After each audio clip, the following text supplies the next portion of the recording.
You can E in, get the auto off, cut that cooldown in half. But you don't really have any good way of locking them down, right? You have the slow with your ultimate. So when the team's going to be running into Gwen, she's going to feel great about hitting her ultimate, continuously getting that off. Relatively even, but it was just a summoner burn on the side of V5, so minor advantage there for Rogue Warriors as Ice Coke all in here by PZX. He's barely got any HP. It's PZX with the solo kill in the river. And now there's a fight in the bot lane as well. Kepler goes down, flashed onto by Chocho, immediately answered by Reheal, gets the Zenith Blade. But there we go, the battle dance straight back out. Chocho gets himself one. Moving towards the mid game. I have to say though, not a great start to the game for Ice Coke. Getting solo killed in the river, just walking into the Rumble, who's now looking for a play on the top side as well. Invincible might not live up to his name. Oh. Nice little flash from 8917. PZX gonna go for the re-engage. He overheats. 8917 kind of just accepted his fate. As, ooh, he actually might get another one. Oh, there's a ward comes down for Ice Coke, who's going to try and flee from this one, but Uniboy's moving over. The slow is there. Overheat will come through in a second. You're right, there is no flash, but Ice Coke are dominus now. So they could look for Forge as well. He does have his flash available. There's a kit. Forge is going for the all-in himself. What a clean little play out of Forge. We head towards the 8-minute mark here. Uniboy should sweep up that wave. Oh no, Ice Coke has been found again. PZX, he's living in Ice Coke's jungle. Ice Coke does have flash available, I believe. I can see it over there on the right of my screen. He's going to get stunned up, though. Moonfall comes on in, and he's able to turn it around with the rest of his team here. It's a kill going over to Betty as well. V5 have been baited and outsmarted. Chocho wants a little bit more, but doesn't quite have the cooldowns to get onto Reheal. That was at the 9-minute mark. It feels like you were saying they would be the on-paper favorite. 8917 getting caught out on the top side certainly doesn't help that, but get damage onto Invincible before he goes down. At least he gets some minor trading, but it's not going to mean much because look for aggressive plays. I feel like that's one of the reasons why V5 is so fun, and especially going up against Rogue Warriors. Forge. He went and wanted the wrong brush. Forge gets caught out, actually uses the flash, but it's just answered by Uniboy, and the question mark comes out. Oh, this already feels like it's getting a little bit personal. This already feels like both these teams really want the dub. See where he is playing more aggressive. Oh, Forge maybe finds an opportunity onto Uniboy, kicks it back in. The dominance is there, but Moonfall's going to do a lot. Gore Drink of the Q. It's nowhere near enough sustain, and Uniboy will get caught out of position. Nice little kick there from Forge. I feel like his Lee Sin is looking pretty good today. Alright, but instead they want to posture for a fight. They do have mythics on almost everyone on their team except supports.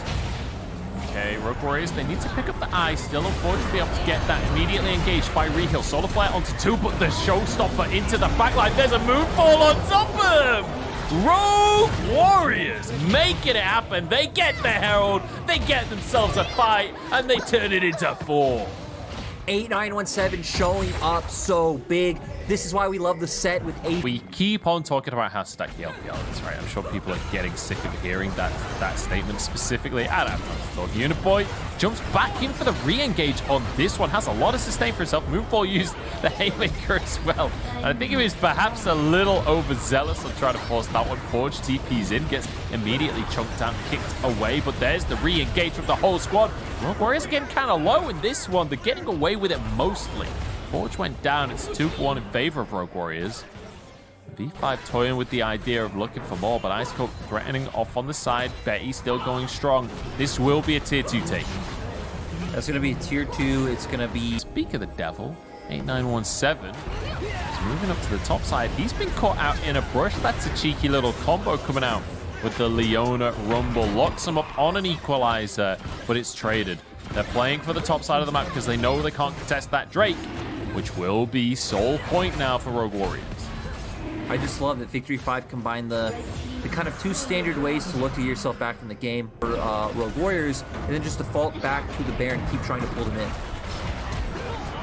A bit of an engage as PZX does drop a nice equalizer behind him, trying to buy time. Moonfall not going to hit onto anything, and down goes PZX.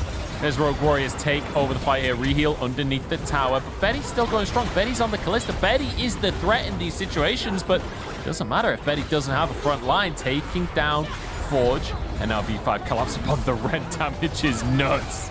And now they go underneath the tower. As I said, Betty's still going. Invincible wants to turn it around, but Betty just dances this one away. has that Callista passive, has that Marshall poise, and now can look over towards Baron. In numerous members like Uniboy and Reheal, he was able to just take it, and now Rogue Warriors will pick themselves up a Baron, and it feels like this game is pretty close to donezo. I don't think that should happen because he doesn't have Flash, or some ability like an Equalizer being able to take away the Dragon, because Rogue Warriors, I think, are heavily favored. Reheal. That is not the place to be. Chain of Corruption with the Equalizer, but it don't do all of too much. PZX will get caught out. Need to work on the back line, but not even a singular trade kill, as 8917 is happy to tank up. He even has a TP, so he can head back to base and rejoin the fray later. And now the quickness comes through. And see ya later, V5. Rogue Warriors want themselves their first win in the LPL. This will be a game win for them, their second game win. And that'll put them in match point position. It'll put them as the favorite to take this series. Infernal Soul, they've got the Baron. It feels like they have everything they need to close this one out. Yeah, and Rogue Warriors coming out with an aggressive performance. They were the ones being aggressive on early, but they turned it around halfway through. And I think this should be good enough to end 2 members of V5 still down. That's going to be the true 700 true damage rate. 917 there through the Leona shield. Doesn't feel like there's much you can do as a double kill comes through for Ice Coke. And he ain't no diet today. It's going to be the Nexus falling down 23-8, and after such a close early game, after at 10 minutes being exactly even in gold, Rogue Warriors just flip everything on its head at the Herald and roll the rest of the game from there. Beautiful performance, and I have to say,